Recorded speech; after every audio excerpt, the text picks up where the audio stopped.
What's up, folks? AJ here. I come to you representing Sapien-Motion, another YouTube channel dedicated to automobile enthusiasts like yourself. We hope to bring you new and exciting content and just to have an interactive discussion about automobiles that we like. Everything from American domestic automobiles to JDMs to European new and classic up to and include exotics. I'd like to start this channel off by expressing my opinion about the 2020 Toyota Supra. We had an encounter over the weekend with an overzealous manager, and some of this hysteria is hyped by the manufacturer as well. They took, I don't know how many years to bring it to market. And anyway, it's a shared chassis, but the hype behind it is that, is dictated that they have such a extreme markup, 30,000 probably on the extreme, maybe even more in some circumstances. Do you feel that vehicle is worth it? Personally, I don't. The vehicle that I'm driving today basically shares the same engine, except the Supra has a lesser tune. This is an M40i, an X3. Supra has 335. This is rated at 355. Obviously, they're both underrated.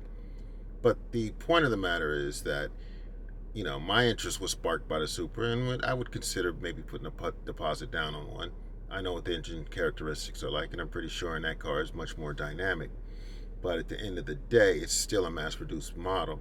No matter how much they try and hold back production allocation of maybe 15 to 2,000 units initially, it's still a mass production, vehicle with a shared chassis, partnered with BMW, obviously. Same engine. A lot of the interior components and electronics and other things are BMW products. And now it's not for me to hate on it. I'm just speaking on being real on what it is. Now, this guy, we saw the interior and you had to ask for the keys to see the interior. They had it locked. You might as well put a velvet rope around the joint and a security guard in front of it. Does that make sense? No, not to me. The other portion of it is, we asked to see, it took them a while to get the keys to the interior. The salesman walking around and managers holding back the keys like there's gold.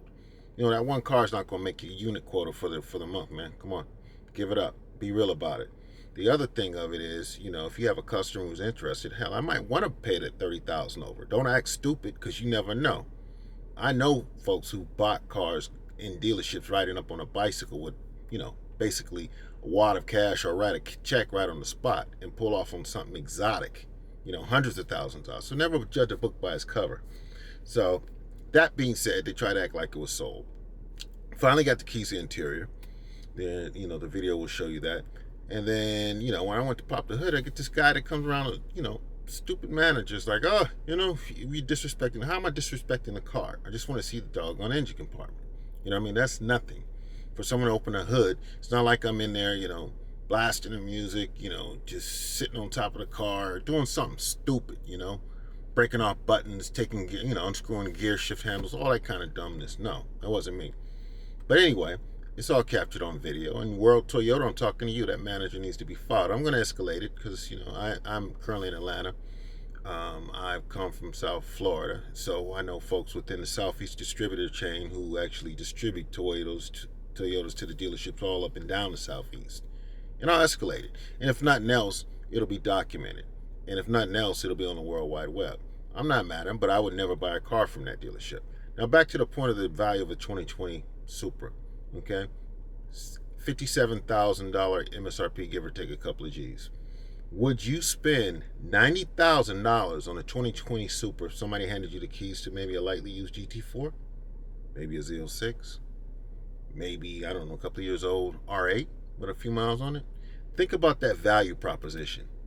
How much does it mean to you? How much do you value that experience? Or you can see, I know it drives well.